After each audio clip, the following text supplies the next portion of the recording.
I'm inside this building.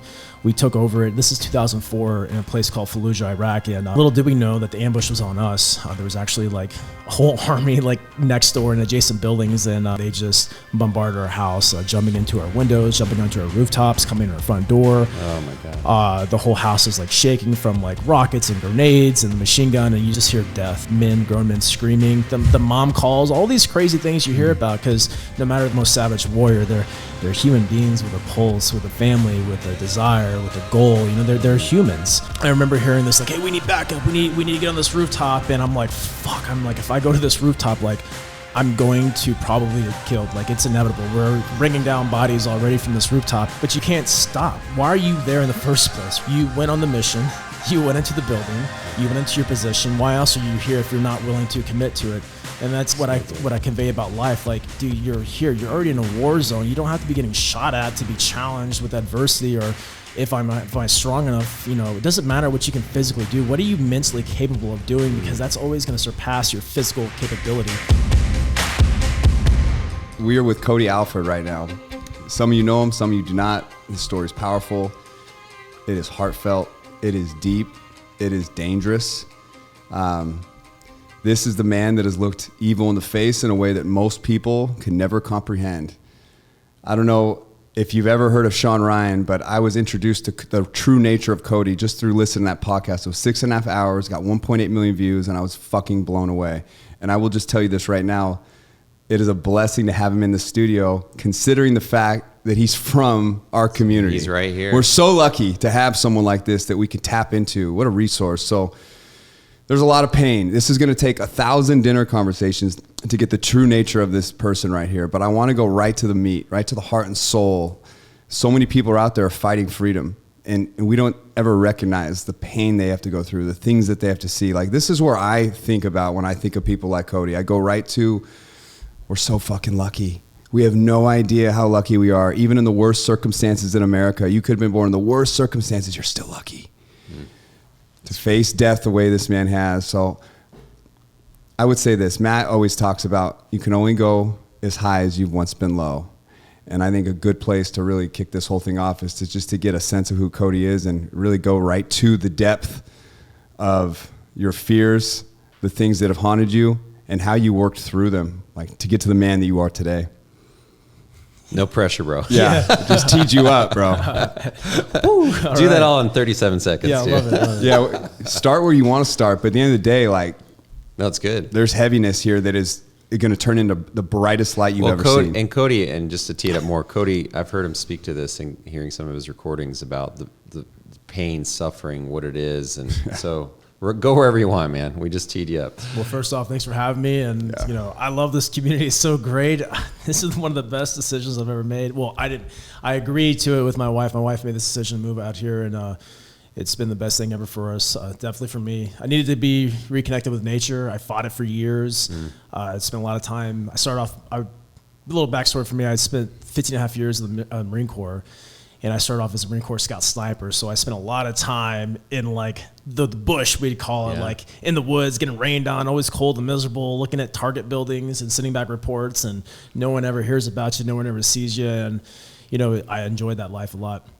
And then when I retired, fast forwarding a little bit, I wanted nothing to do with being miserable, being uncomfortable. I'm like, I deserve this. I deserve a good life. And little did I know that was really the forefront of like the biggest battle that I've ever faced. You know, a lot of people talk about war, and you know, war is crazy. I don't wish that on anybody. And you know, but I would say that, you know, I turned 38 tomorrow actually, and fuck, happy birthday. Yeah, thank you very much. And damn. Yeah, I think we all have a very powerful message to share. You know, we're gifted with life for a reason, and there's so many people out there that don't think that there's a power in their voice, or like their hardships of life, or they haven't had a hardship like anyone else. And I try to like neutralize the field, right? Because a lot of people like will put veterans specifically on this like maybe like a pedestal of like how war is this most intense thing, and war is very intense. But to me, it's the choice you have to who do you want to become after war. And you know, whether people know or not, they're in war every day, because the biggest war I've ever had a battle wasn't really the one with bullets, it was the one with my mind. And that's something that I think everyone has faced in their life. I don't care who you are, those little silent thoughts start poking up in your head. And for me, the biggest one was like, hey, you deserve this. Yeah. And that was really when I fell into this whole like victim mindset of like, I've suffered so much in my physical life for so many years and actually so many decades. And I'm like, I deserve this. I've been through all these hard things. I deserve an easy life. And there was such a time in my life where I prayed for an easy life. Little did I know that these would all set the stage for something super monumental in my life. By the time I really needed to hit this depth of like emptiness and loneliness within, to kind of get to where I'm at today. And where I'm at today is, encouraging others to be proud of who they are, to be proud of like where they came from, and to most importantly be proud of themselves, and to speak their truth and to share this burning they have inside to become more and to speak it into existence, because you never know where it could lead you at. And I remember 5 years ago, I was sitting in a van in a Walmart parking lot, and I was absolutely disgusted with the version I saw of myself. This is right when I retired from the Marine Corps back in 2018. My wife asked me, she's like, I retired early from traumatic brain injuries and cognitive impairment. Basically, I went from like a superhero to zero very quickly. You lost your identity? I lost everything that I thought I knew, that I thought I possessed. I wrapped my whole idea of life around this military career. That's my vision from a child. Was like, I just wanted to be a Marine Corps Scout Sniper. I was like 7, 8 years old, right? This like insane vision. It wasn't for the war, it was for the aspect of like, this looks extremely hard and everything I've ever seen on it. Like people are failing all the time. I'm like, dude, that seems challenging. Like I want to go do that. That's what really attracted me to the military was, dude, not everyone could do this thing that I wanted to set out for. I think global war and terrorism wasn't a thing, at this point in time in life. So that wasn't anything that like lured me in. Serving my country wasn't really a thing, honestly, that lured me in. I mean, I'm a patriot as in like I stand up for what I believe in. To me, that's what makes a patriot, not you back a color of a side of a political side or a party or a flag. Like, no, your flag means nothing. Your political party means nothing if you have no belief in literally anything. And true belief to me stems from within. Like if you can't believe in yourself, how are you gonna? It's really easy to be a martyr for something that you call a patriot. Like I love America, but you're fat and you're overweight. So it's overplayed. You literally hate the version of you see in the mirror, but yet you're gonna go stand in front of the redcoats on an open field, like, and you're gonna call that patriotism. To me, that's a cop out. Wow. And so I got lured into the military with this desire to like want to be more and to be really challenged. And the thought of failing something terrified me. I was a high school kid. You fail grades, I guess, if you like don't put in any effort, but that's not a real testament of like, did you fail something? You just didn't put in any effort. And so to like have to like leave your womb, your comfort zone, to go someplace to relinquish your true freedom, this ability to like, I'm going to sit on my couch today and watch Jerry Springer, to like, now you're like being told what to do in a system. To me, that was like so intense and so exciting at the same time. And I'm just like, I get to figure out who Cody Alford is, because I had no idea when you're a little kid. And then, the war aspect that came about, obviously 9/11 occurred, and people were like, oh, go USA. But then you realize that like, there is another side saying, go my side. Right. And you realize that when you bring it down past that layer, it's a husband, it's a father, it's a brother, it's a sister. And you really realize that we're all the same people. And then the root of it all is fighting for a cause that you quote unquote believe in. And that's the really crazy reality of war. It's like what people will do to one another for a belief system or an ideology. And then you end up finding out later on in life, as I grew up in the military and I grew up in the ranks, that a lot of these people that fight on the other side, they're being forced to fight. They're like, hey, if you want your family to live, you will fight. And then you look at older people in the military, why they stay in for so long. And this is my personal opinion. Damn. They stay in because it's their identity. They need the money. That's all they know. And they're looking for their benefits. And so for those few things, they'll stay in until 20 years. And next thing you know, what are you doing? You're going to an inevitable war. So war to me is on different aspects. And I used to be that one guy too. I never joined for war. That was never a catalyst for me, but war was inevitable.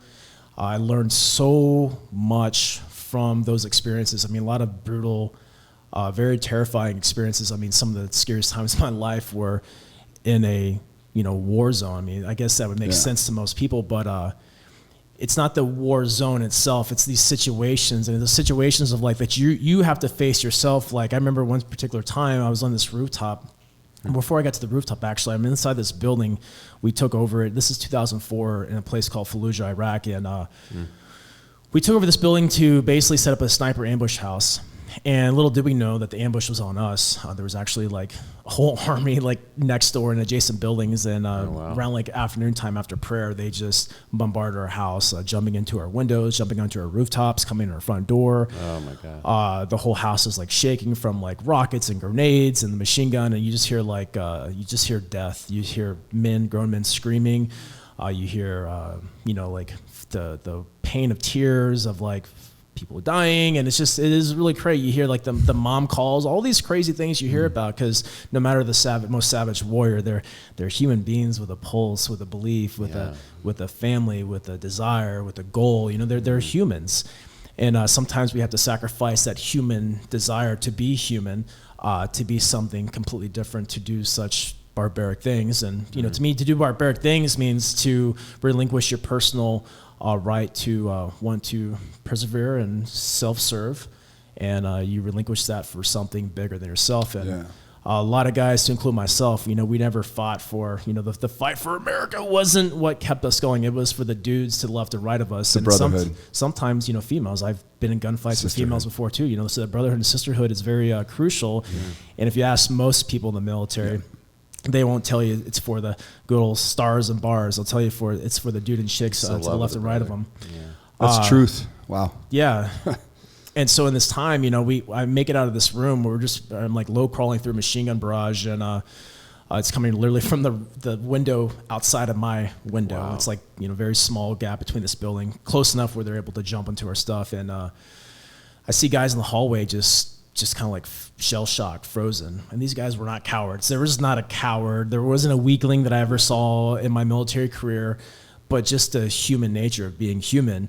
You have this decision: do I push forward or do I stop? Do I face adversity or do I suffer within? Because it's all a mental decision. It's the ice bath of the soul, right? Like war is ice bath. You're either going to, anyone can get into an ice bath, but then you can get in the ice bath and just like suffer the entire time. You can make the facial expressions. You can have the birthing breath, right? You can go super crazy on it, or you can just let go and embrace what it's actually there for. And war and violence is really no different. You have a choice to like frantically face it and lose your mind, or you could be calm and collective and coherent and then go do what must be done, because now it's a battle of you against your adversary at this point. And now it's not who's just better trained physically, but who's better trained mentally and spiritually, because it takes every ounce of you to face these scary things. And this particular scenario that I'm telling you about, I get out and I see this guy, he's kind of shell shocked. I'm like, hey, let's go, bro. And he's kind of there for a few seconds. I never really thought much of it, because a few seconds, like getting punched in the face. You're like,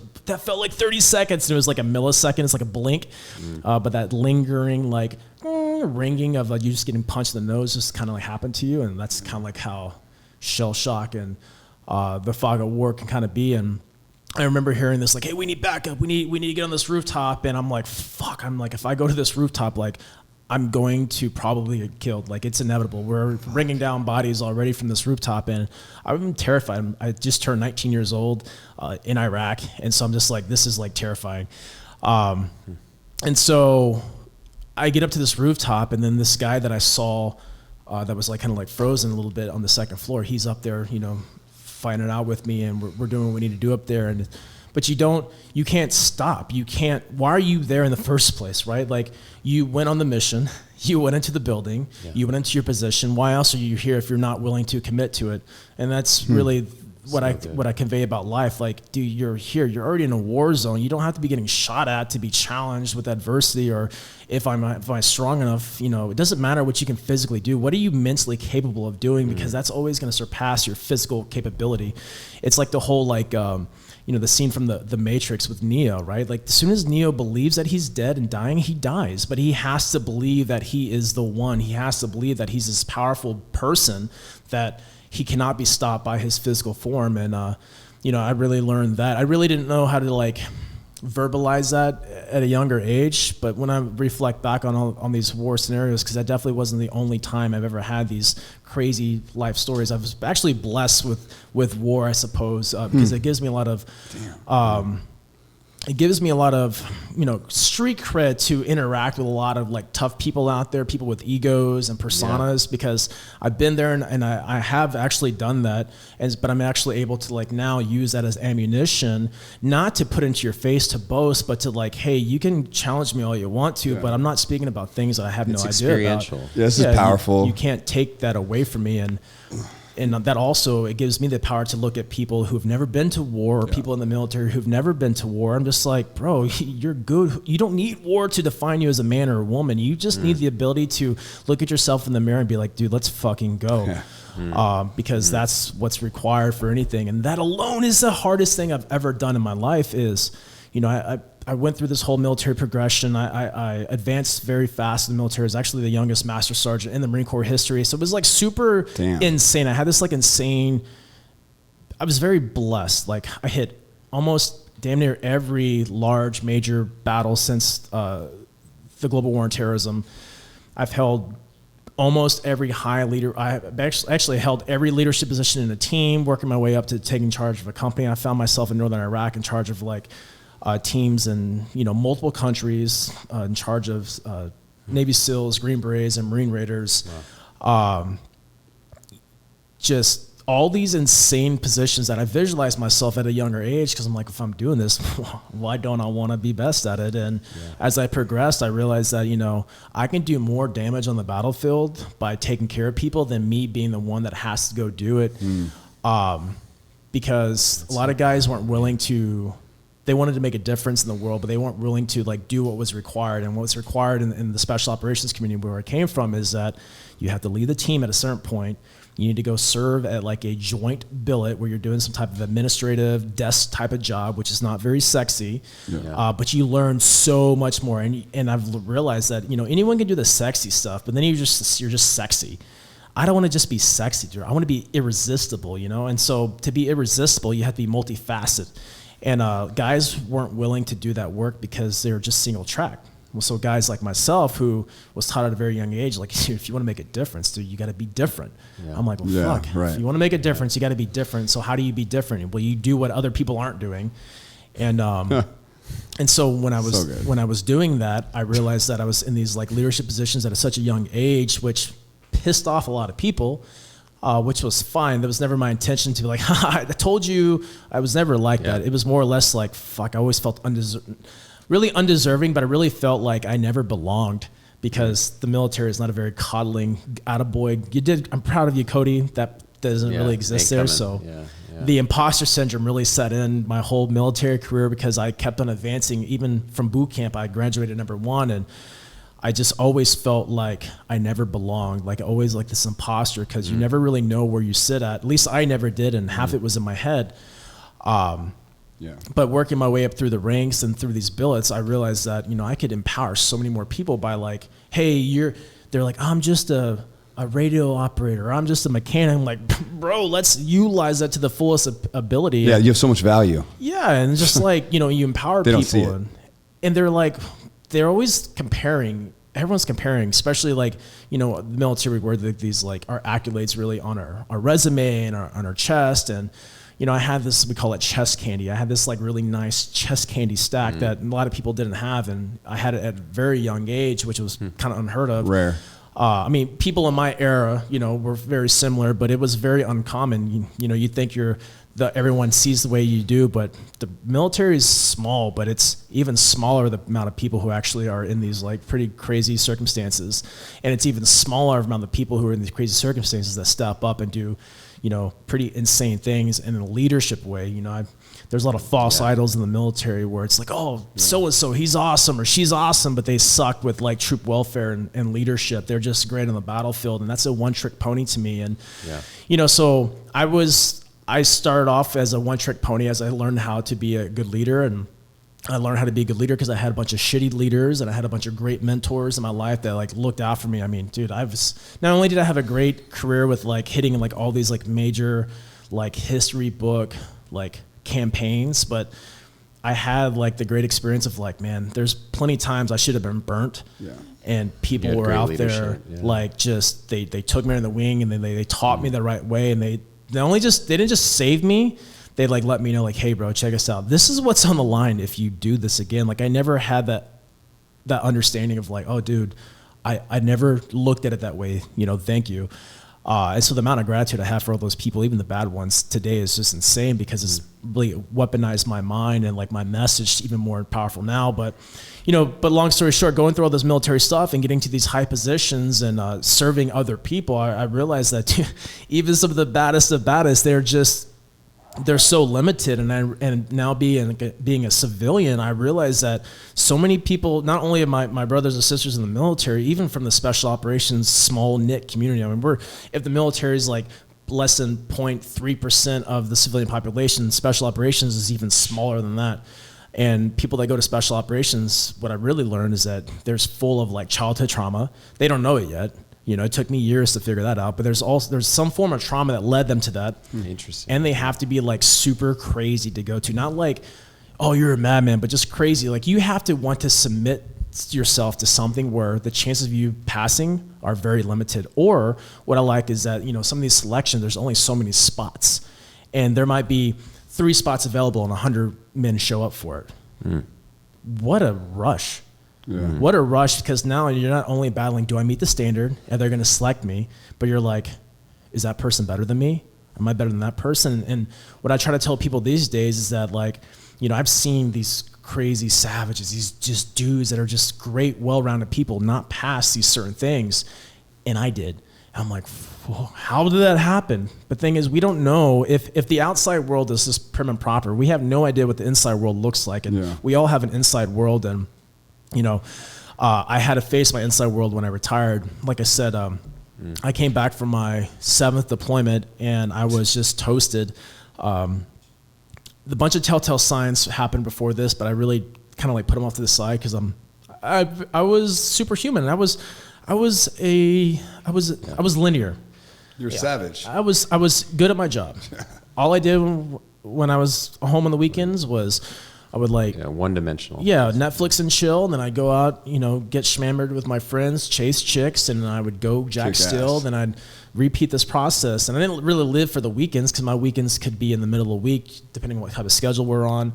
But, in general, we had a 16-month rotation. So 16 months working up, and then a 6-month deployment. So, I mean, like, fuck. Like, there'd be a time where I'm like, dude, this is my 3rd time back to Afghanistan in the same area. Like, I'm wearing double side plates. So instead of just like 1, I'm wearing like 2, because I was like much bigger dude back then. I'm just like, fuck, man, my chances of playing with fire, it's only a matter of time. So like, you kind of just like relinquish this thing. And I lived a very large life in the military, lavish. I'm like, I was very materialistic. Because I was filling voids, which I didn't really realize it back then, but I'm like, fuck, dude, I'm not going to live forever. I didn't want to die in combat or in the military, but my vision for myself stopped at 20-year version of Cody, which is actually, I would have been retiring this year, which is crazy to think that I got 4.5-year head start on life. I'm just so grateful. And that war in my head for 4.5 years was the best thing that ever happened to me. But all of this military experience really set me up for that type of success. But at the same time, success is a choice. How you face adversity is a choice. You could have all the tools in your tool chest, but you have to be the one. People don't understand this. You have to be the one that actions it. Like there's so many blueprints out there, but you have to be the one that does it. It doesn't matter what you know, how much money you have, even how good your health is, or what favors are stacked against you or for you. You have to go do it. And to me, that's the true selection. That's the true indoctrination. Like, dude, you put on your pack, you're like, shit, they just said go. I don't really know where I'm going. They just said go this way, and they didn't tell me how long. I'm like, okay, I'm just gonna keep on moving. Well, that's like life, and that's a rush to me, because you're like, it's you against you.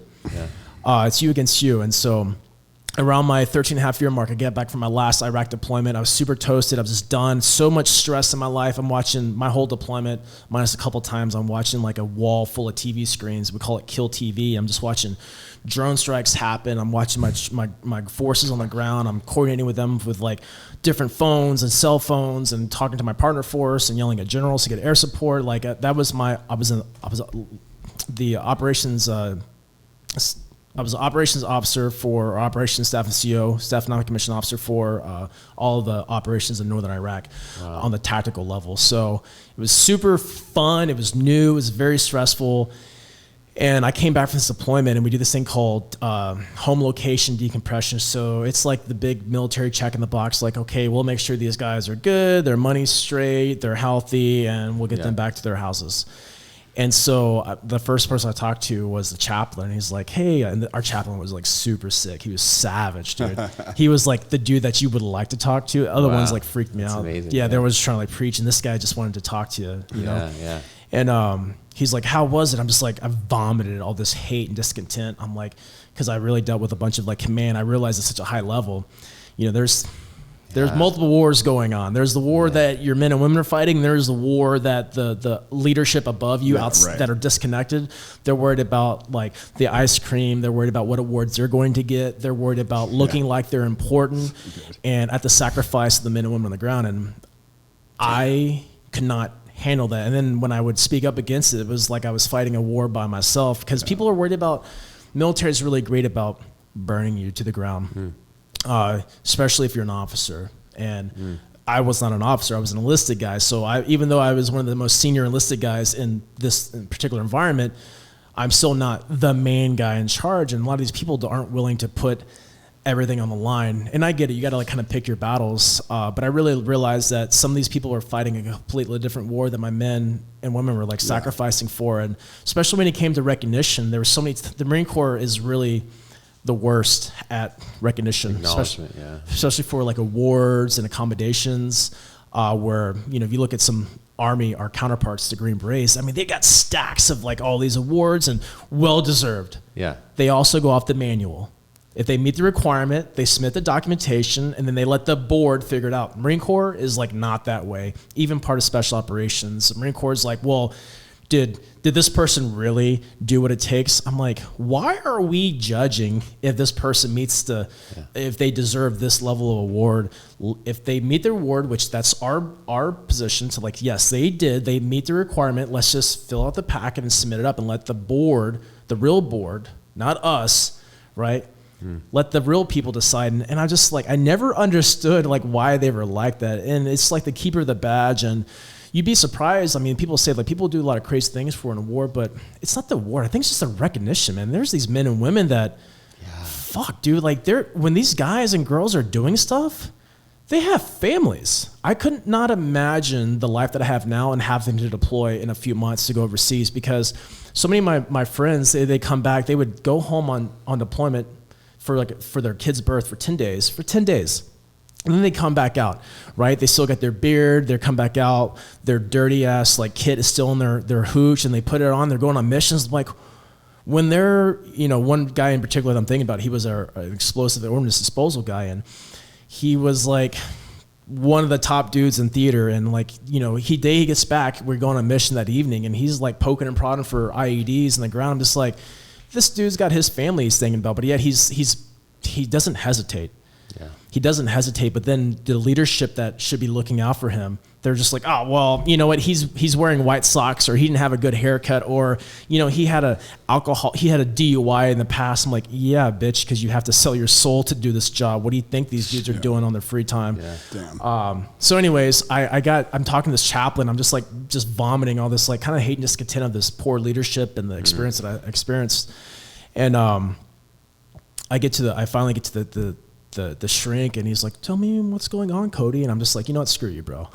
I'm like, I've talked to you dudes before, like nothing ever happens. And I'm like, tell you what, I'll tell you whatever you want to know, but I want my sleep fixed and I want Adderall. Like I was all over the place. I had like gnarly ADHD. I was undiagnosed at the time. And I'm like, but my sleep was dog trash. I could take little micro naps throughout the day. I could sleep 12 hours, pound like 20 coffees, and I'm still passing out. And I didn't really know what that meant, right? Yeah. And so he's like, hey, sure, I'll get you this help you need. So I go to this place called Intrepid Spirit, which is our traumatic brain injury clinic, for lack of a better term. They do other things, but TBI is a really big part of their outfit. And long story short, the neurosurgeon comes to me like after like 2 weeks in, and after all my blood work's back, and he's like, hey, what if I told you couldn't be in the Marines anymore? And I'm just like dumbfounded. I'm in like 13 and a half years, I'm this superhero in my world, right? Not like I'm invincible, but I'm just like, I'm a go-getter, dude. Like, I just make shit happen, and I'm like, fuck. And as I started to like pull down the strings of like these things that I just put up to the side, my well-being, my wellness, I realized that, dude, I am not as strong as I thought I am. And so I really realized that like my whole life started to crumble. This is 5.5-ish years ago. Wow. And because it posed me this question, like, who am I outside of this? Yeah. At this time, I went from like 100 mile an hour to like this like 0 mile an hour like desk job. It was a super high position. It was the next evolution of my cycle to be in charge of my unit one day, and so I'm completely understimulated. I'm losing my mind. Like, if I misplaced my keys, I would like lose my shit. Punch a hole in the wall. Yeah. Dude, yeah, I was a hot mess. My wife, she even told me years later, she's like, I thought when you came back from this deployment, she's like, I thought I made a mistake. I thought I married the wrong person because I wasn't who I left at. And I've always kind of like held that on, not as resentment, but just like, okay, dude, who are you? Who are you? I'm constantly asking, who are you? Because who she married clearly wasn't even me. Who I came back clearly wasn't even me. So like, I'm kind of been on this journey the past like 5.5 years to figure out, who am I? Like, who really am I to the core? What good attributes did I have in the military? Because I had a bunch. I know that I treated people firmly, fairly, and with compassion. Like I was good. But I was also very naive. I listened to the news 24/7. I drank alcohol and got shit-faced every night almost. Not as bad as some of my friends, but that's what trauma does? Like, I wasn't as bad as so-and-so, but meanwhile, it was very unhealthy for myself. I think this is a good pivot point because you're about to go into the version of Cody that you constructed, which this is the Cody we know now today. But I just got to say, you've dropped so much gold, and the reality of the way you saw the world, the way I see you now is actually, just from hearing that, is completely different than I would have assumed when we started this podcast. Even in this, I don't know, we've been talking for 20 minutes, 30 minutes, like, you really painted such a vivid picture of a reality that I don't think a lot of people understand. Because you're right, like, it's your situation and how you see the world is so much different than how the outside world sees it. And there's so much gold you just dropped, by the way. Like, it's just the amount of just nuggets that I would have loved to stop and had you dive into deeper is huge. A couple of them that I just thought were like just really compelling. I'm big on emotional control, and you obviously have a lot of emotions as you're building the Cody you are today. You had to go through a lot of places, but there was a point when you did learn, I mean, in the worst of circumstances, really, from my perspective, how to be calm in the storm. That's what I call it, calm in the storm. You talk about going up onto a rooftop thinking, shit, I may die. Like, I don't think many people in life will ever experience what that feeling feels like when the heart's pumping and you're trying to remain calm, vigilant. You have all these people around you that are essentially dying, being shot at, blown up. I'm just trying to put myself in your shoes. And it's a tough thing to do. It is a very hard for I can't imagine how you handle those situations. There's so much of that you've been through that obviously makes up who you are today. I don't think a lot of soldiers, Marines, Navy SEALs, I know a few, I come from a military family, I don't think a lot of people come back and reconstruct their life and the second version of their life, the next chapter after the military. I think it's very rare that they construct a life that you did. You had to put all these pieces together and use it as fuel and leverage to build the Cody that we're about to reveal here in a minute. But there's a lot there, bro. And I don't know if you want to add anything here. I mean, you just talked about so many things, stepping into the light, like facing death. I mean, I feel like you're just, I could feel, Eric, as you were talking, like there's so many profound distinctions you unfurled there in terms of experientially, even the brotherhoods, like, but I guess as a listener, I feel like I just want to keep listening. Like I'm like, we could go down so many rabbit holes. Yeah. But when you intimated this, like, and it's awesome that you're giving talks to communities. I'm sure you dive into this, but that whole notion of, you almost liken like, yeah, it's difficult, wars, but it's no less difficult right now for the average human being to like the big thing that the whole frame, like, look, we're all going to die. We're here. We got a challenge unfurling before us. what else are you going to do? Like, I love, like, as a listener, I'm like, because I'm not going to go to war. Like, our first guest with Operation Underground Railroad, they fight human trafficking worldwide. He was great in bringing the listener into that. Like, look, you don't have to literally get on the plane to fight it with us. You're still fighting it in your own respect. So I could feel Eric. I love and know Eric. We're both sitting here like, damn, you just said this. Damn, you just said this. But I kind of want to just go like, what's the next chapter? I'm like listening to your book. I just want to turn the page. But I want to ask him about the brotherhood, because it was the one thing he clued in on, which, I mean, I think on the surface we may assume there's something there that's really holding you to this, this whole thing. And it was his brotherhood and sisterhoods that held him there. That's a powerful connection. It's the only thing from my perspective now hearing your story that really allowed you to grip so hard is the men and women that were around you. That type of brotherhood is so rare. Can you just add some thoughts to that? Because I don't think any of us know what it's like to see someone that we're so close with that's willing to jump in front of a bullet in front of us actually die right in front of us. I don't know what that's like, man. I mean, I'll say this too. The military is not full of brotherhood and sisterhood. That's probably like one of the biggest misconceptions, right? There's a lot of turds in the military like there are in any other organization. But brotherhood and sisterhood, it's forged, but it's forged through leadership. It's forged through mentorship, from personal experience. I've being part of special operations, I got to work with a lot of conventional forces, especially a lot of Marine Corps conventional forces. And I remember this one particular one, it was a Marine engineer unit, and there was females with guns, there's dudes with guns, right? And they're helping us like build out our camp. And I was able to create a force, make a force multiplier out of them by use them for like an operation that we're doing. I was managing all the forces on our camp while my other guys were out, the team I was supporting was out doing this mission across this river. And, people are just looking to be inspired. A lot of people think that people are looking for motivation. Motivation is, one's cheap. Motivation is very fake. It's dopamine. Yeah. Dopamine doesn't last.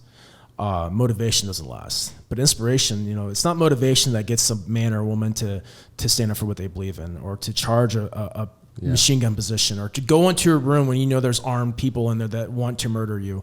But being inspired will. And when especially on a team, that these are all alpha people, they're all people with their own hells, but they all silence them and they listen to that one person and like, hey, this is what needs to be done, the task, condition, and standard. And then most importantly, brotherhood is really uncovered once you empower people. If you're a dictator, you're not going to have a brotherhood. You're going to have motherfuckers that are going to roll on you because you deserve it, because you're a turd. Yeah. But time and time again, I've had men stand up for me. Whether I was right or wrong or indifferent, they stood up for me because they saw something bigger than what the outside world saw. They knew that I was willing to do anything and everything for them. And that's what was forged. And the brotherhood, you don't need war for that. You need adversity. You need, for instance, I could talk about war all day. I've fucking lived it for a large majority of my life. But, I remember just stupid things like, being told like, hey, we used to literally pick up weeds outside of our building with our hands. Like, I'm in special operations, and I'd have some like wanker leader role that wasn't part of my community, but it's in a leadership position. Like, hey, you guys need to, because the Marine Corps does this. Like, you guys need to go pick up these weeds. And my team would be like, oh, this is BS. I'm like, you guys stay here. And so I go find the other leaders, and we go out, we pick these weeds, right? And these dudes saw like, well, shit, he knows this is a stupid task. He's saving us from this stupid task, and he's going out to do the stupid task. Or I'd go tell this boss, like, hey, dude, this is just not going to happen. And this is why my team is doing X, Y, and Z. Yeah. And when people see someone that stands up for them and values them, most importantly, you'd be surprised what they're willing to do. Yeah. And once you give them the authority to step into their role and responsibilities, Marine Corps military is full of roles and responsibilities, but there's so many micromanagings out there. There's so many spotlight rangers, we call it, where people are like, hey, I'm the one in charge. I have to be the one that does everything. I have to be the one that gets all the credit. They don't mean it that way. They just unknowingly, they're a tool. They're not an asset.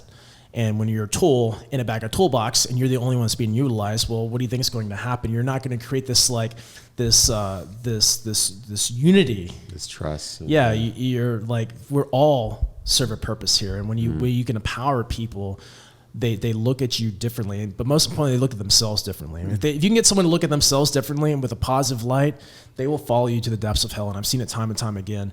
I've seen it when, I told my guys, I remember this one particular Afghan deployment, my dudes wanted to get out there. I had 7 snipers at one point on my team. I had like the most snipers in any team in my community. It was wild. It was a crazy experience. And there was this engagement going on, and my guys, especially my snipers, they wanted to get out there and just get after. I'm like, guys, this is your role. This is your role. This is your role. If I have all you guys out there, no one's doing these jobs. And most of these be like, screw you, bro. Like this is like, cause it's like Lord of the Flies on deployment at times. It's kind of crazy. Yeah. But for them to like take a step back, look within and be like, dude, you're right. I need to do something different because it's not about me at this point. It's this team, we have roles and responsibilities. Then you already did the job, And so, but it started off with how I ever treated my men. It started out how I ever valued them. Cause a lot of these guys are hurt. They're in teams that have there's so many bad leaders in the military. And, these dudes come, they want to just sacrifice. They want to jump on their, they want to do these crazy things. They want these experiences because they feel like that's how a man or a woman is tested. But really how a man or woman is tested is how they're respected. If you respect someone, you're going to allow them the opportunity to be tested because they're going to have enough rope to hang themselves. They're going to have enough room to actually make an impact. But most people aren't ever given that opportunity. And when you can give that to somebody, you will change the way they look at literally everything. And so the brotherhood and sisterhood really comes from a place of respect and understanding. A lot of people forget where they came from. A lot of people forget what it's like to be treated like absolute dog shit as a lower ranking person. And now you're in this leadership position. Did you not remember what it was like to not be listened to? One of the biggest struggles that I faced when I was getting on my way out of the Marine Corps, I was an advocate for all the mental health and wellness and getting checked. And basically every asset that I was able to get my hands on, I would talk about it because it wasn't talked about much, at least on the dude level. We had doctors come in, but no one's gonna listen to a doctor. No one listens to a chaplain about God. No one finds God through a chaplain. They find God in the worst places. They find God in the craziest environments. They don't find it from the main source, right? People don't care about mental health from the doctor or the specialist. They care about the person who was similar to them that experienced it. Yeah. And I remember standing up. I got called out, and I had super gnarly social anxiety still at this time. My face is all beat red. I'm my heart's about to pop out of my chest, and my neurosurgeon calls me out to tell me how this treatment that I'm doing is going. And so I spoke on it, but at the end of it, I said I feel really bad for these young men and women who are new to this organization, whether they were a team guy or not, support personnel that might only be in the Marine Corps a year and a half that have severe issues. And I was a very senior guy and people were barely listening to me. I couldn't imagine what they're doing to them, And so people that are not respected as a human being with actual feelings and emotions, dude, there's no brotherhood there.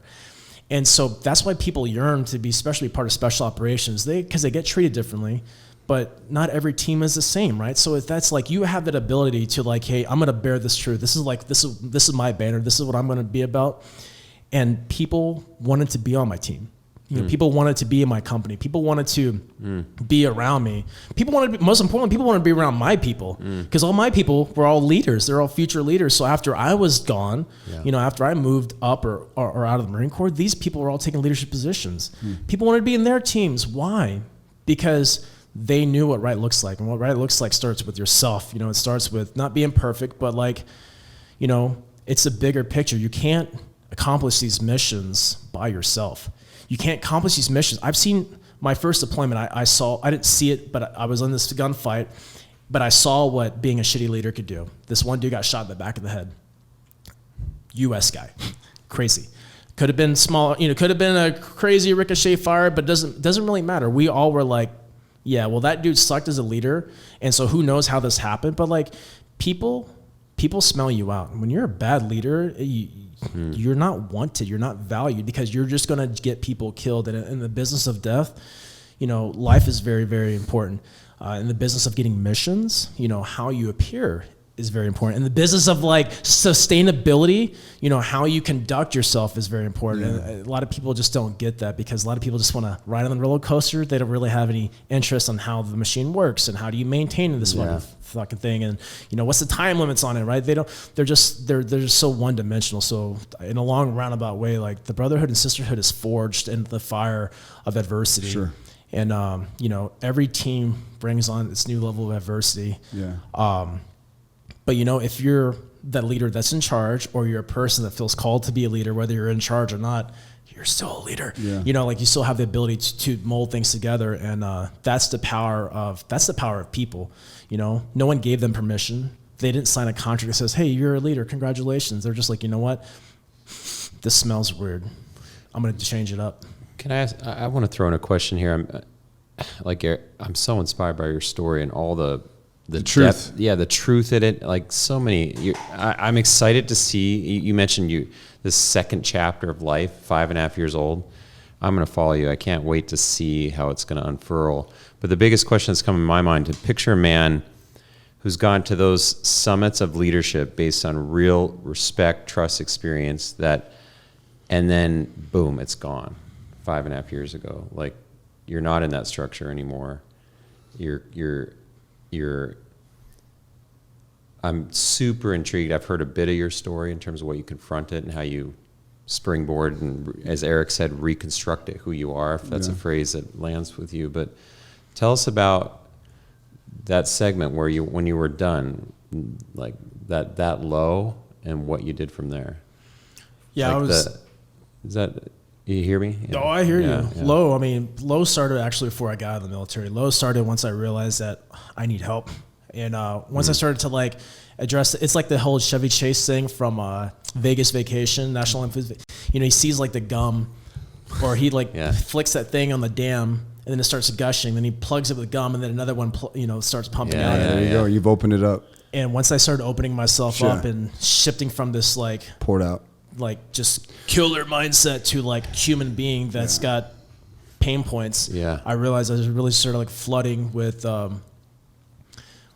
these things that I just wasn't prepared at the time to deal with, and I was really struggling with just being aware and coherent. I was falling off my motorcycles.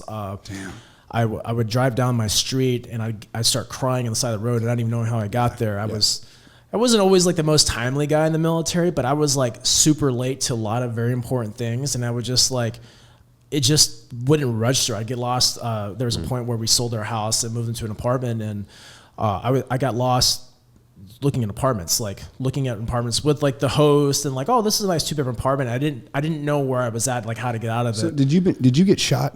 So on my first deployment, I got shot in the helmet when I was, So did that fuck you up? I mean, yeah, that fucked me up big time. That was actually, I had this like pretty gnarly like out of body experience from that whole situation, which was really crazy to like think about, and it really kind of gave me this like different perspective of life and death, and it made war very real to me. You know, at this point, this is like day one in the city from that first story I told you about. Yeah, I'm like back and forth in this window.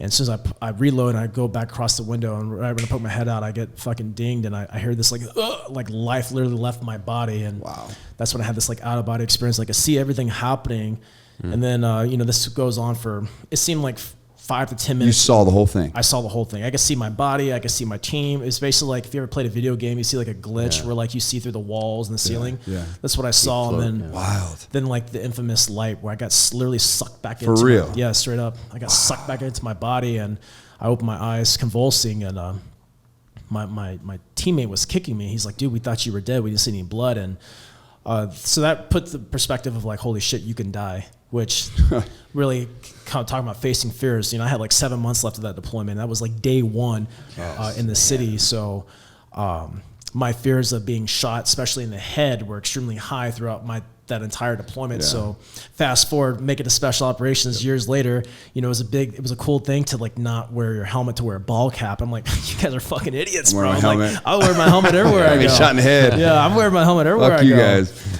But throughout that, that deployment and subsequent deployments, plenty of explosions. I was never physically, my body wasn't shot, thank God. Yeah. I never hit an IED. I've been around very close calls for explosions from IEDs. A lot of scar tissue here. A lot of scar tissue. And then I was a breacher also when I made it to special operations. And one thing I realized is that like, you don't have to, you can just be in the proximity of the shock wave and you can get these ripples of traumatic brain concussion. injury.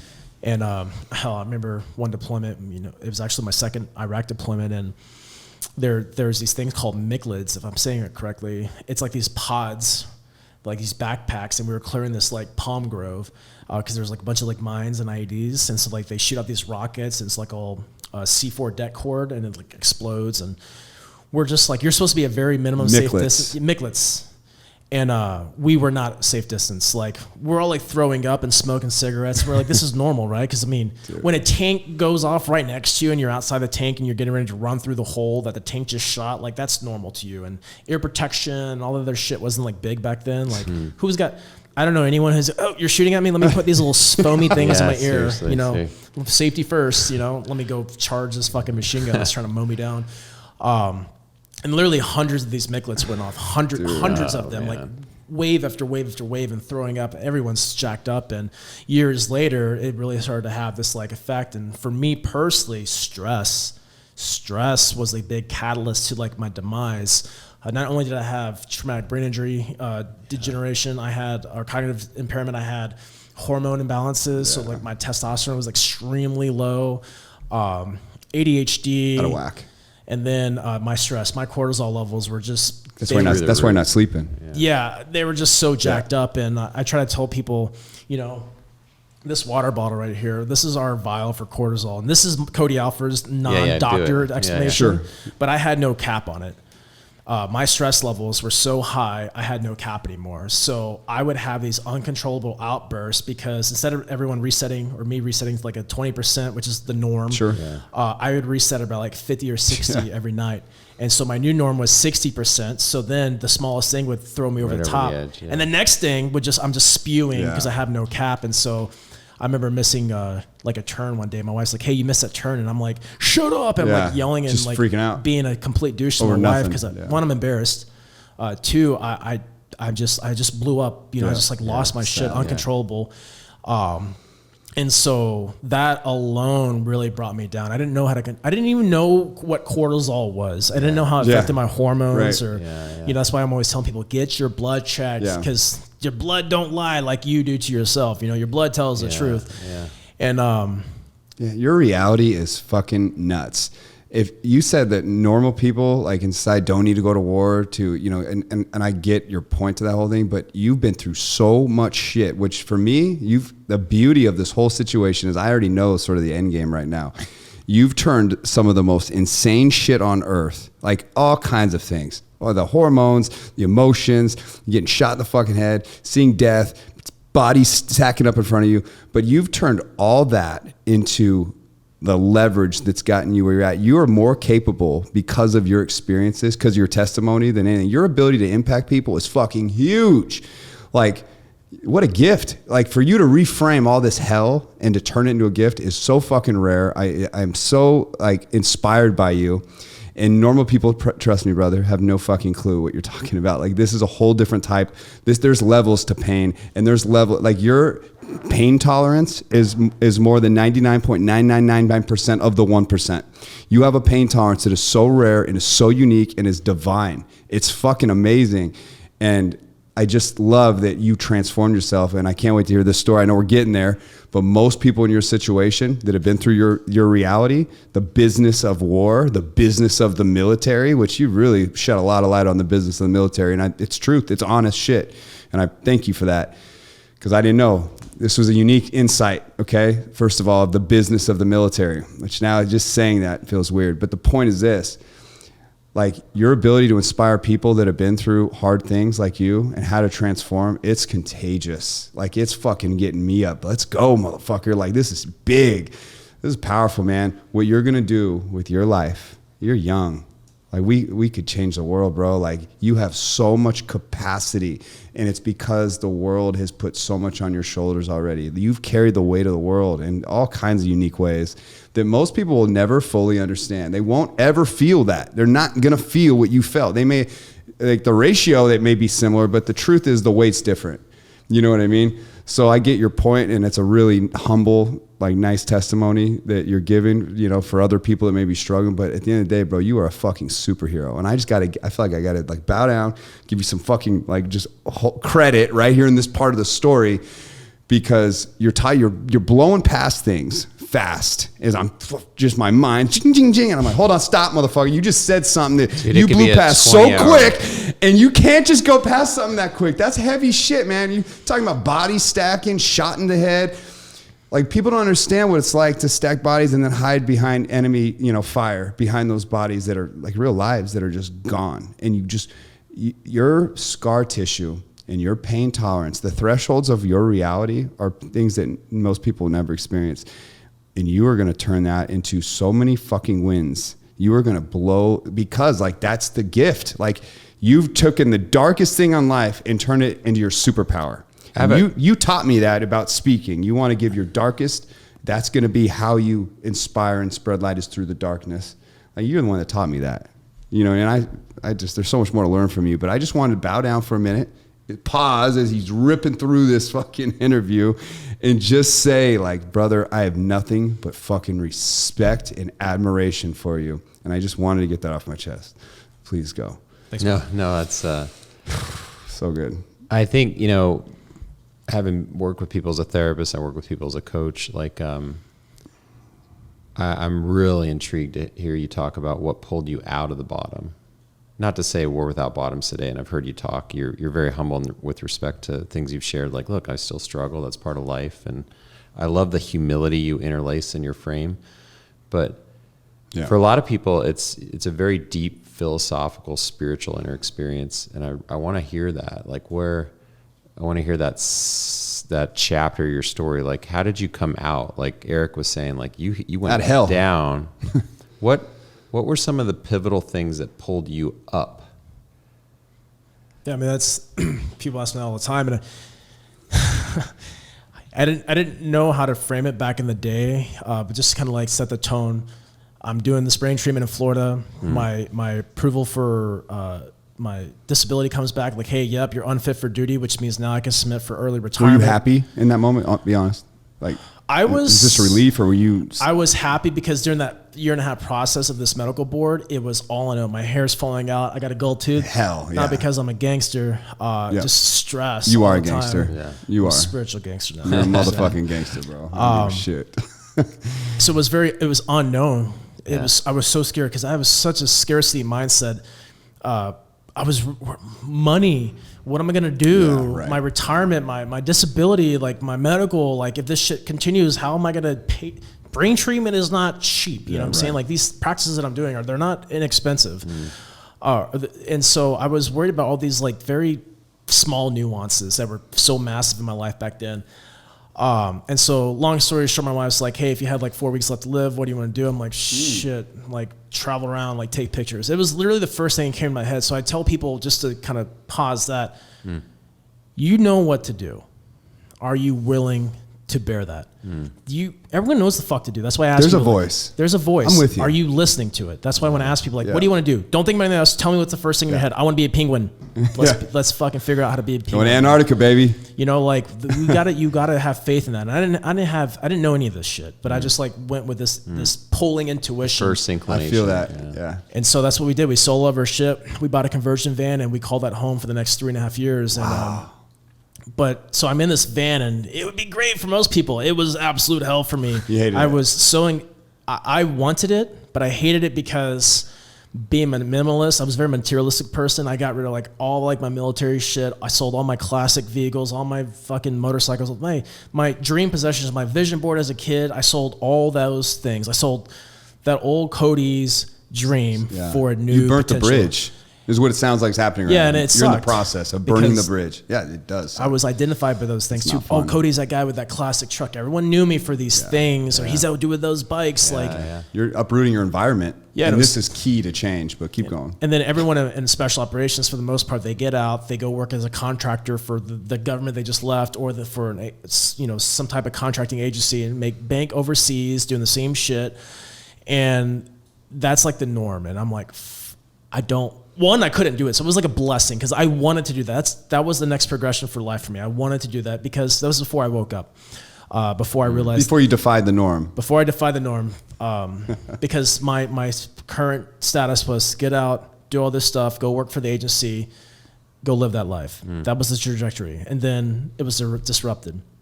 with reality. And reality saved my life. Reality set me on a new trajectory because it was uncharted. People didn't do that shit. Not saying people didn't do it in the van, but people didn't give up this life to go invest in themselves. And so anyways, we get in this van. I don't know anything. I'm fucking lost. I'm terrified. I'm very, very small playing. I'm very insecure. How's your wife in this moment? My wife Give is me super, some insight. yeah, dude, my wife, fuck, man. We were actually talking about this yesterday. If I could just interject that real fast. I had a friend reach out to me. I cut him out of my life a couple months ago. He's super fucking toxic. Known him, been friends with him for probably a decade. Always giving him the time of day because I love him and I've seen it. I see it. I can feel people's pain, and I felt this pain for years. But I was always there for him. And then it was just like a straw that broke the camel's back. And this year has really been about taking back my power. Yeah. And so I'm like, you know what? We're fucking done. Block, delete, moved on with my life. It's the best thing I ever did. Well, he just messaged me 2 days ago, and he said, "Hey, this is so and so. I just got back from this retreat center. I owe you an apology." And I told my wife this, and she kind of like shakes her head. I'm just like, I'm going to reach out to him and let him complete that cycle for himself because I know what it's like. And she's like, well, some people, I'm like, hey, babe, like people don't have what we were afforded. Like people aren't, my wife gave up everything so I could have a chance. And people don't do that. Like we literally gave up everything. We lived off like my disability pay. Dude, we lived off for like $2,200 a month. So I'm just grateful for that. But that's, even quote unquote poor people today spend more than $2,200 a fucking month working their very minimum wage job. And my wife said, fuck it, let's do it. And, but my friends never gave themselves this time. They got out, they started making fucking money, whether that's, teaching something in the States or carrying a fucking gun again. They never gave themselves time to figure out who the fuck they are. And I didn't know who I was, man. I had no belief system. I didn't know who the fuck I was, and I didn't know why I was here. I survived all these things for a fucking reason. I knew I was an influential person. I knew this, like there was dragon stories about me in the military. Like I knew I had something. I didn't know what that something was. But I realized that I fucking hated who I had become. And so what really helped me out, what really helped change the trajectory was my fucking phone. I pulled out my phone and I just started sharing my story on Instagram. This fucking pain. I was like telling people how I was depressed and all this crazy shit I was going through. And was that hard? It was hard, but at the same time, I didn't give a fuck. I didn't care. I was in so much pain, I didn't give a fuck. But it became an outlet for you. Yeah, it was totally an outlet. You're pouring out to something. Yeah, dude. And I try to tell people, bro, you're just talking to yourself. You'll change your life by just speaking. Yeah. What do you think a fucking therapist is? They're listening to you. What do you think your phone's doing? Well, Big Brother's listening to you, but you're getting a chance to like offload. I don't give a fuck what they know about me, dude. Screw them, dude. I'm not gonna hide. I'm not gonna be contained by these freedom people. That is. Freedom. But it wasn't always that way. It didn't start off that way. It all came from a place of scarcity, pain, suffering. Also a place of fronting. Like I'm doing okay, but really I was just in my head crying every fucking day. Like I hated myself. We'd be in some of the most beautiful places in the United States, and I'd just be in my van, like getting high, making music, and not that there's anything wrong with either of those things. But my wife's like, dude, let's go outside and live. I'm like, fuck being uncomfortable, dude. It's hot out there. I don't want to do that shit. I did this shit for all these years. And I really played into the victim fucking veteran story. I played into it so hard. And what really helped change the trajectory of my life, and I tell people this all the time, was reflecting. I didn't know where I was at to figure out where I was going. So I didn't even know who Cody Alford was. So I had to start asking, who the fuck are you? So I got into journaling, and I tried all these different ways, and none of them really worked for me. And so I found a way that worked for myself. I created this system that made it simple for me to communicate with myself. Because to me, journaling is the gateway to your higher self.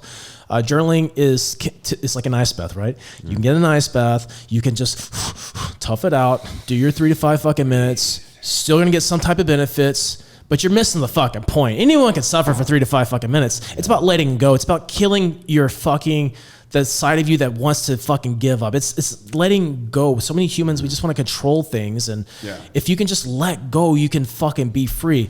Even if it's for 5 minutes, fuck, man. I know when I'm present for 5 minutes, and I know when I'm fucking living a full day and I'm not present at all. Like there's a significant difference in my fun factor in life.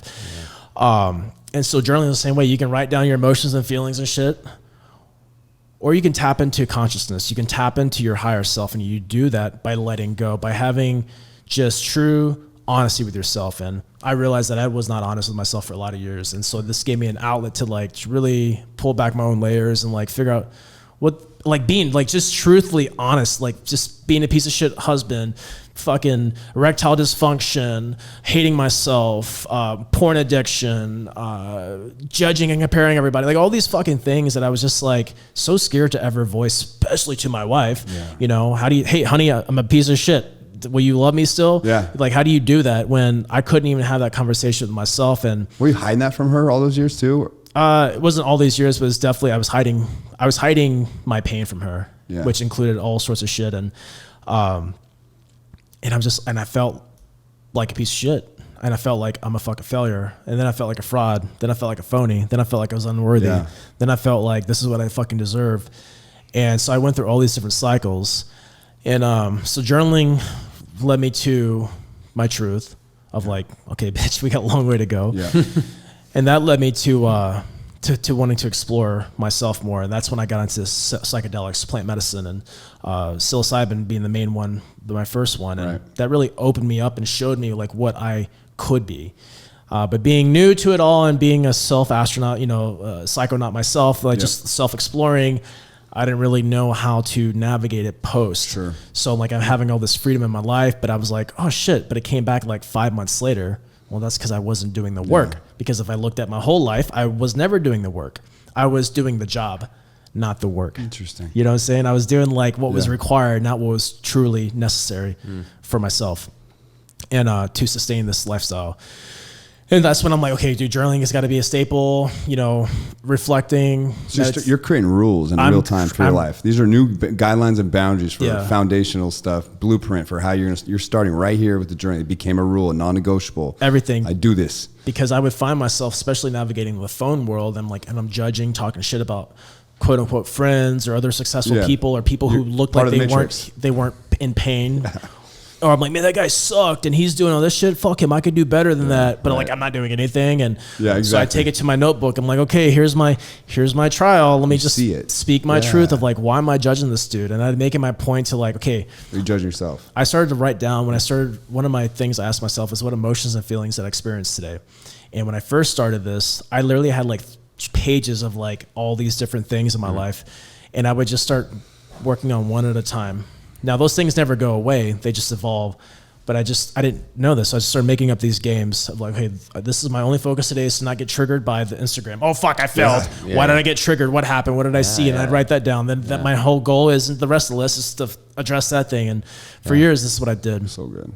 And then I transitioned from the self-reflection state to seeking belief. I had zero belief in anything. And no faith in anything. Now, I was in the military, dude. Baby Jesus, fucking the elephant, anybody, the universe. I would say all these things. I'm like to like survive but these. They didn't mean anything really. They were like, maybe I'm supposed to do it. Like I'm very desperate right now. I want to survive. This is very scary. Like I need some type of power. And I definitely I was big into visualization in the military. I've always. That's huge. I don't know why, but I'm very, very blessed. Pausing this at a young age, I remember sitting in the corner of my house and I was praying to whatever for a simple life, for no war, believe it or not, for no war. I wanted no war. I just wanted to die in old age in peace. I wanted to live a good life. I remember saying that at a very young age, and I have been gifted everything but that. So I know what I've been gifted is a fucking gift. Everyone's is a gift. Everyone's pain's a gift. It's up to you to determine is it going to be a gift or your fucking demise. And I chose not to. I chose to be a victor, to go through that phase of evolution to emerge being a victor. But you can't be a victor unless you fucking step into the victim side because, anyone can win.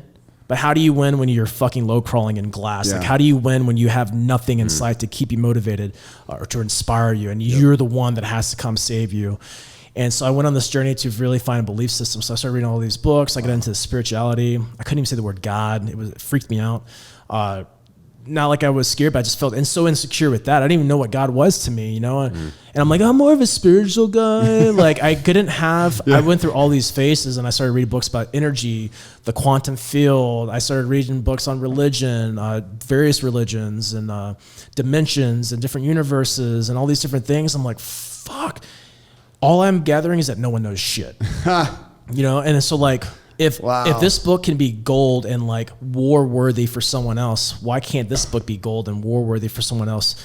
Why can't my belief be gold and war worthy for someone else? This. And so I created this, like, not my own guy, but I created my own connection. But it led me to what I believe today, and it led me to like having a firm belief, but it didn't happen overnight. And then the last phase that really, I'm kind of on the tail end of the evolution of it now, is the body. So I really went the mind, spirit, soul, and then body. And I'm on the tail end of the body phase now. And the body phase to me was like, I was fucking fat. I was miserable. I wasn't confident. I wasn't proud of who I saw in the mirror. I was the super jack guy that was a fucking has-been, and I didn't want to be that person. I didn't know how to eat. I didn't know how to move my body. I had so much pain that I never addressed. And so I went through these phases. So it literally went the mind, the spirit, and then the body. And those three things, investing in those, honestly brought me to where I'm at today. And if you would have asked me a year ago, 2 years ago, 3 years ago, if I would be in this room right here, I'd be like, I couldn't even see this. Oh, what an honor.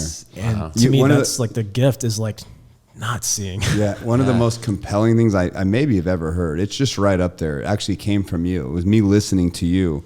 But it was the way you described the killing of your old self. You literally had to murder your old self. You had to destroy that person and then rebuild it up. And you said something, I'm trying to think exactly how the words came out, but you had to learn how to love me. I had to learn how to love me. And that really sat with me really well, because it's true for anyone as you evolve. You really got to kill the old parts of you. You have to change your environment. You have to literally like burn the bridge, and you can never come back. You have to literally take all the lessons and all the pain and leverage it and turn that into energy that will serve you and serve others. Which is the best way to serve yourself. But first you got to dial in your own self. But you talked about your wife. The journey that you went through was really a unique journey for sure. But I'm trying to imagine, as she's hanging on, how hard it must have been for the person that you love, who's always been by your side. I mean, it must have been hell for her too.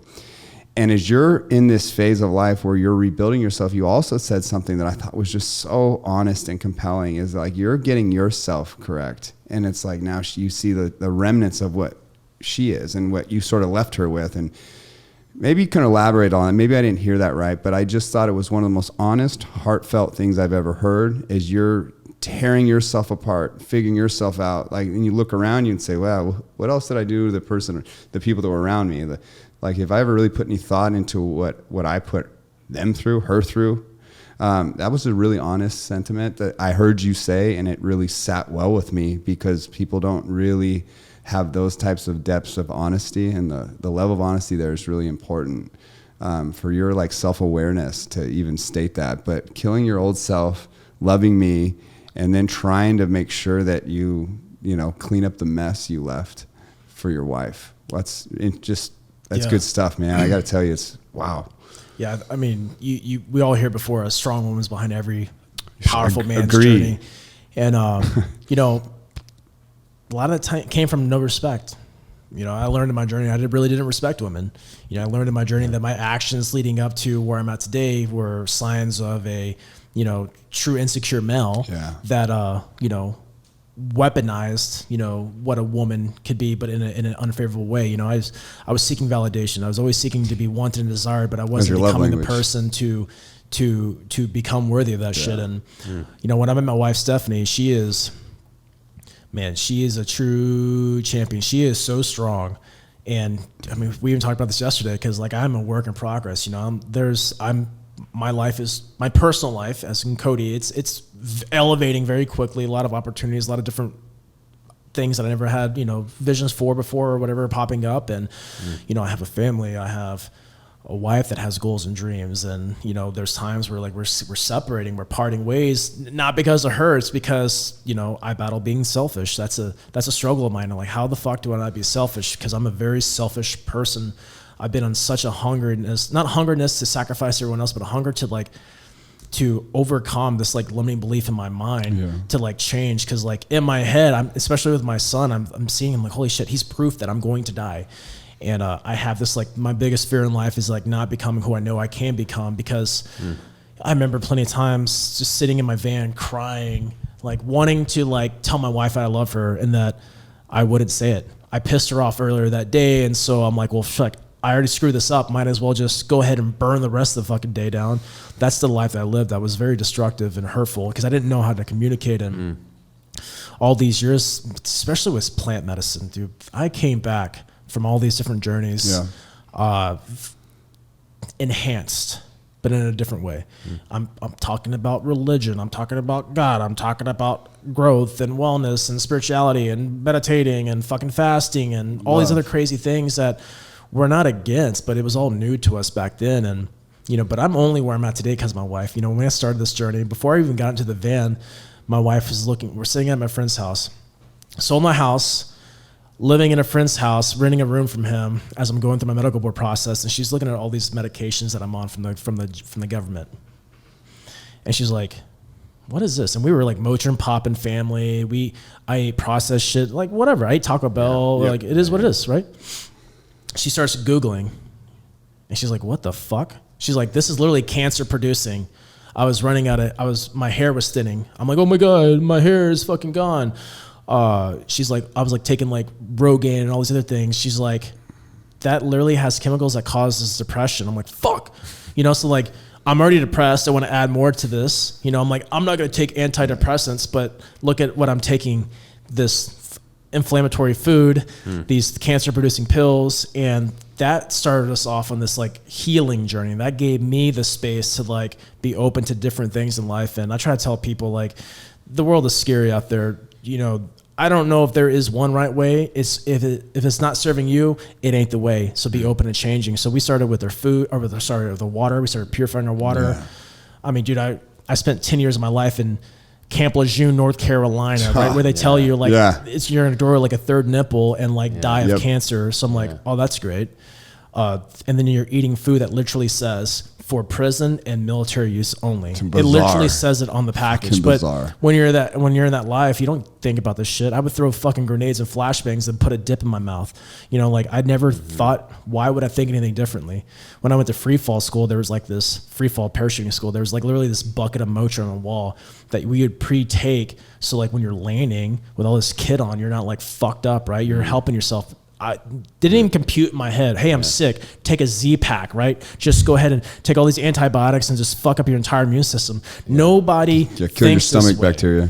You know, no one thinks this way. Like, what's a gut biome? Yeah, right. Acid reflux is normal, right? Yeah. I mean, I ate some really shitty pizza. Like, I never thought these ways. Yeah. And my wife, because of her. It's abuse. Because of her, she has like changed our whole trajectory. So my wife is really big into it. She helps families detox their life and live a holistic, toxic free lifestyle, whether that's your cleaning supplies, shit you wash your clothes with. And this with. Inspired her, like you're like this moment of looking at your life and saying, you know what, we got to fix this. It's just how my story set me where I'm at today, impacting lives and giving. It's really giving back. Yeah. Same with my wife. Little did she know that our downfall, you know, her awakening, because women are fucking smart, dude. Like they're gifted. They were the witches back in the day for a reason, but not how society tells us, right? These were literally medicine women. You know, this thing called plants and herbs, you know, this crazy taboo thing that people make fun of, but centuries and centuries have been saving people. Yeah. That's led her to this like holistic lifestyle living now where she's helping these other people do the same thing. So it's really crazy where the origins come from. I don't even think that she sees that to the full spectrum. Cause like you said, throughout these years, I dragged her down. She sacrificed a lot. She sacrificed a lot of smiles, a lot of great picture moments, a lot of opportunities to deal with me. I was verbally abusive. I was mentally draining. I was the worst person I could have ever been. And, you know, it didn't just end in the van. You know, it took time. I was disconnected. I remember when my wife was pregnant, I disconnected. Yeah. I was kind of focused on growth, but I wasn't really growing. I didn't know how to love. I didn't know how to accept this love. I didn't know how to connect with her. And she told me after our son was born, she was like, yeah, you basically like checked out the whole pregnancy. And I'm like, fuck. there's this gem I once heard, like, you know, in married couples, like, you know, you're committed to loving one another, but by virtue of that commitment, you're going to surface every unloving thing within yourself to like discard or confront. Or how is it today? Like, how do you guys, it's like my impression is you're both standing on way more solid ground. You're both pursuing a North Star together. How is the nature of your relationship today? Communication is way better. But you know, I personally struggle, you know, like I feel this like undeniable calling to win. What is win to me? I don't have it clearly mapped out, but I feel called to serve. Like, I want to help people. There's so many people I just feel so called to, but at the same time I have to watch, because I'm like, I'll find myself wanting to serve everyone else. And then I'm sacrificing my family. My wife reminds me, she's like, dude, you come home, you're on your phone, or, you know, you spend an hour with us. I'm like, fuck. Yeah. And then I have to take a step back. You're not I'm alone, like, brother. I'm just like, what am I doing? Then I ask myself, like, if I blink, my youngest son, I have an older son. He lives in Germany with his mother.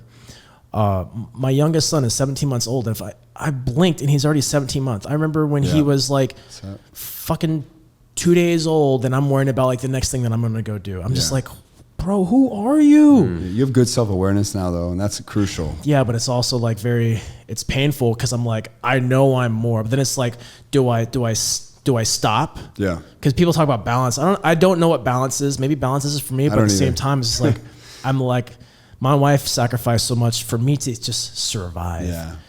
And I want to make an impact, but you know, I also told myself too that when we moved to out here, I'm like, you know, I want to serve my wife. I want to give her these things, give her these opportunities to help her heal and expand and grow. Because, dude, she is so powerful, and she's stepping into her entrepreneurial world, and she's finding her voice, and you know, it's getting there, you know, and she's finding this momentum. But at the same time, if I don't give her the respect and the boundaries of like me sacrifice, dude, my wife put everything on hold for 5 years. I could not.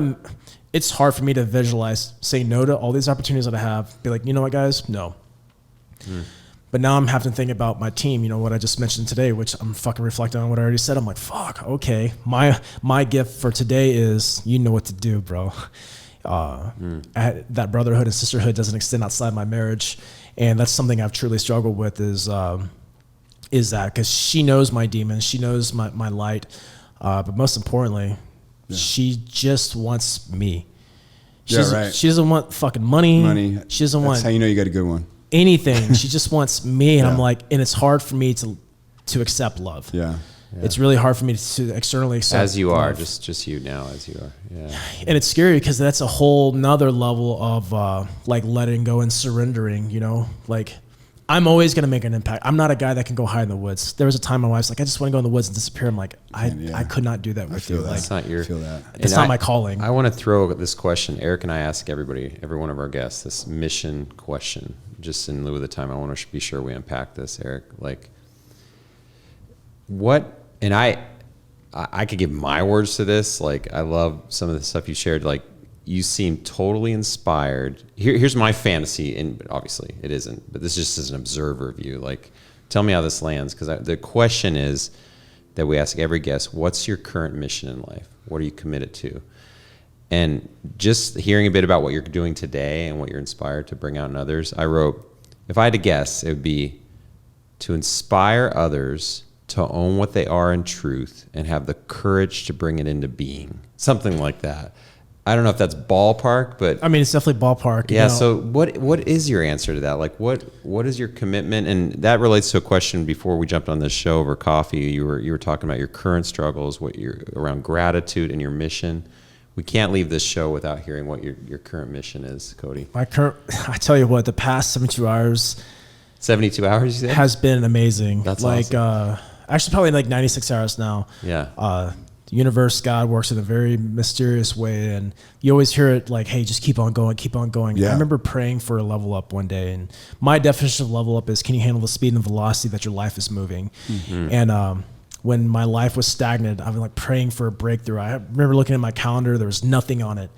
And I'm like, what am I not doing? What am I not doing? And one of my mentors is like, just keep going. You're doing it. I'm like, but I don't fucking see it. He's like, just keep on going. And to be able to like sit here today and tell you what my mission is, I was so stoked because That's awesome. it hit me like a freight train the other day, like the verbiage. I've been changing my verbiage for so many times to get to what I want to do and what it really feel called to do, to help people unleash greatness and build a life they want. Yeah. You Say know, that like, again. Unleash greatness and build a life that you want. That's awesome. Yeah. Because people want to be happy.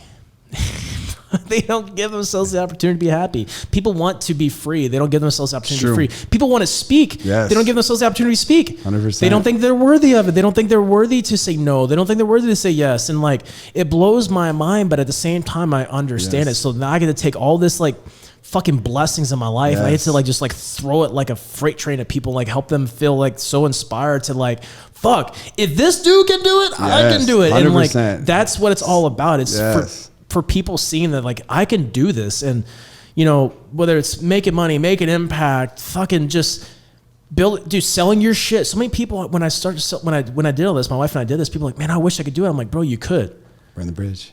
Oh, my wife loves the house. Like, then you don't want this. Yeah. You know, you don't want to make an impact. People tell me they have a belief, they love God. I'm like, why the fuck aren't you talking about it?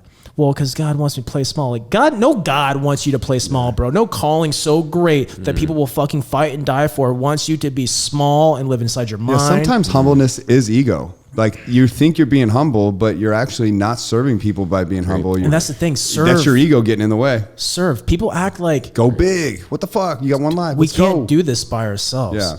And we choose. We're all avatars, right? I believe we're souls, right? We have the spirit. I've seen.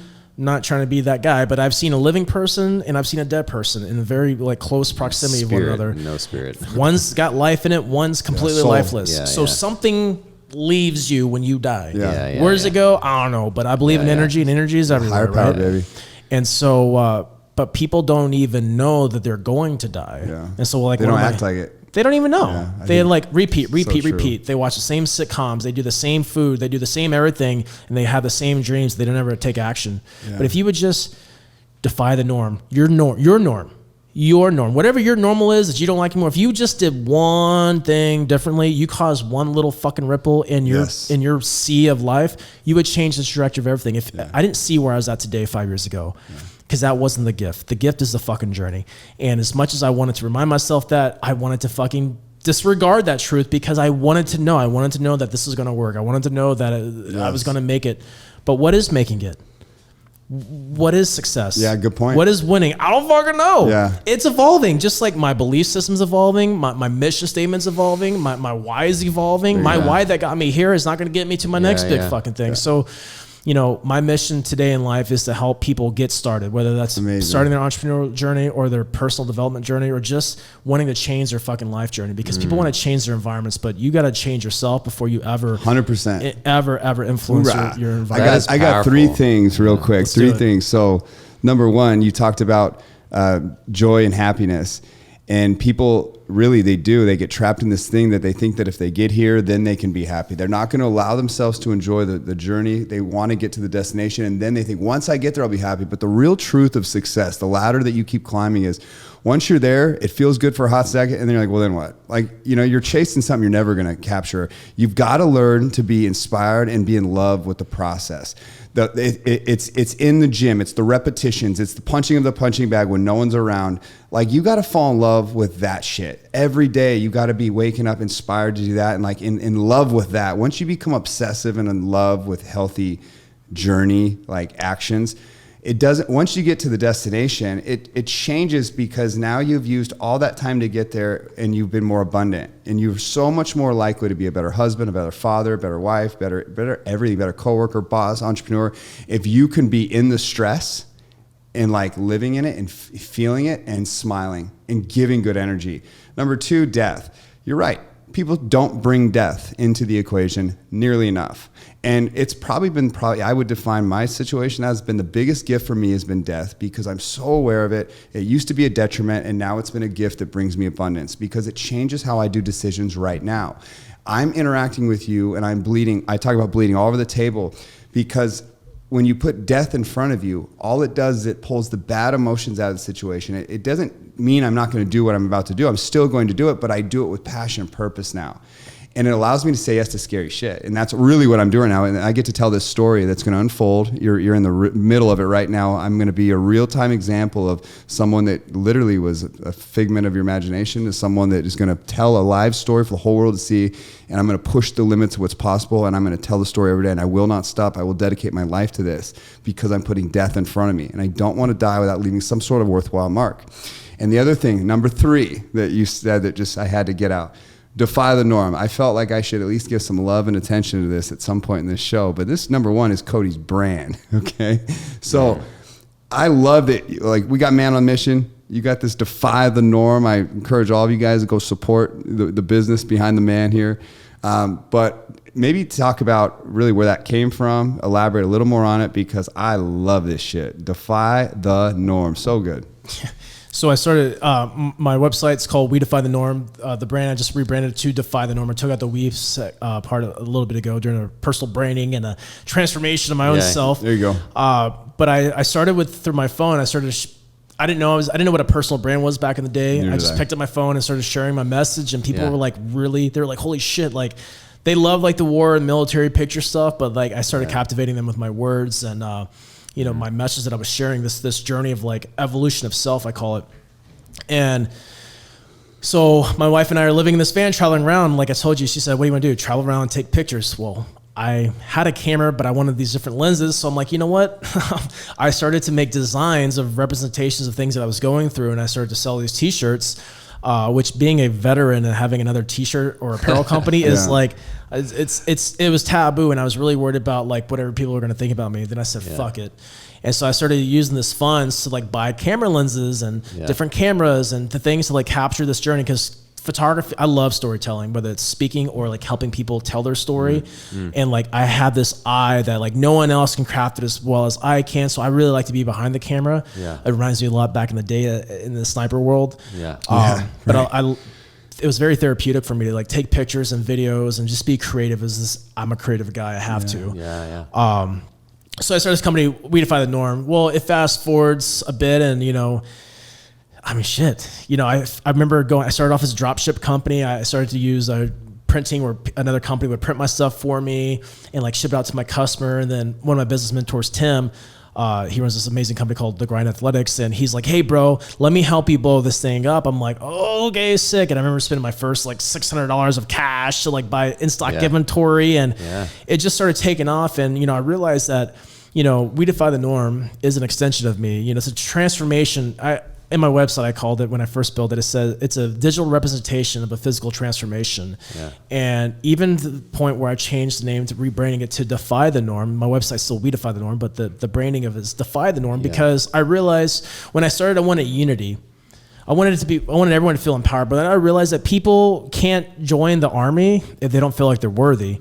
And so I went through this like lull in the fight where I had to really recreate like what it's about and what the mission is. And I changed it to Defy the Norm, because if I can get you to see your power, bro, you don't need to be with me. You're gonna create so many ripples. It's gonna be insane. And it's really just about empowering people. So I share these struggles. I share these messages and these visions that I've had over my journey of life and kind of where I'm at in the phase. Like, I do jiu-jitsu now. So I have like jiu-jitsu gear that's coming down the pipe, but with the powerful message of unleash greatness, cause it's all about facing fears. And so as I evolve, my brand evolves, and it's been really cool to see, cause I didn't see this 5 years ago, in my van with my iPad. You got to jump all in. Yeah. I would say, like, for what you're doing, I think you probably may align with me, maybe not.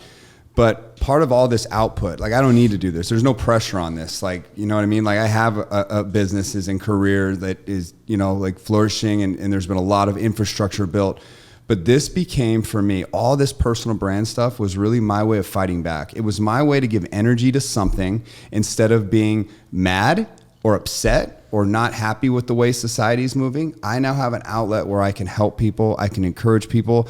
And I just felt like the biggest way to fight back against, people call it the matrix, some people call it the evil, or whatever the thing is that you don't like, the best way to fight back is to go help other people win. It is the biggest gift you can leave this planet. And if you can do it at scale and reach a lot of mindsets, then like, good for you. You should be doing it, because our schools aren't doing it. Children right now are fucked.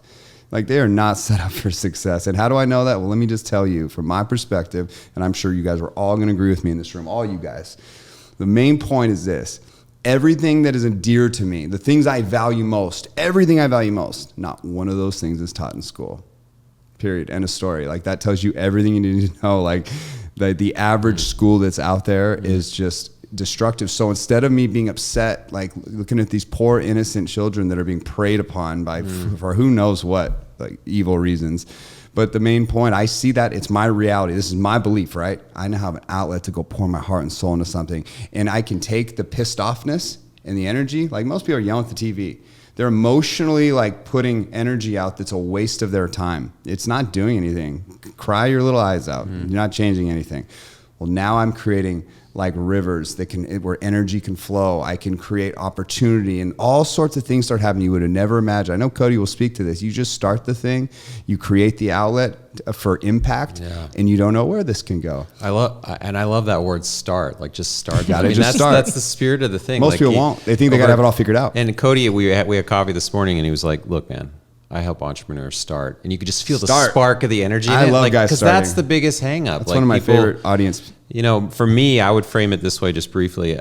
I think the greatest gift we can give to our families, to those we care about, it sounds narcissistic, it's not, is to fulfill your own potential. 100%. Yeah. You have to be and become the thing. Like my word, I could say a thing to my son, I could do a thing, but you could do a thing out of fear. You could do a thing. It's literally what you are. And one thing that I could just feel when we sat down with coffee, it's hard to describe these things. Hopefully it's coming through in the audio video here, but I just knew I was with a man who had tons of light. Like I sat down with him and I was like, one of the first things I said to him was like, dude, God, you're good. You're good looking.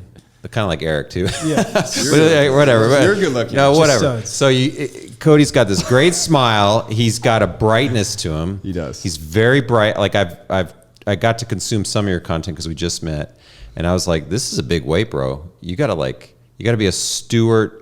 You got to be responsible for these gifts and like, you give them and out. that start thing, like it's so sticky. Yeah. Like I help people start.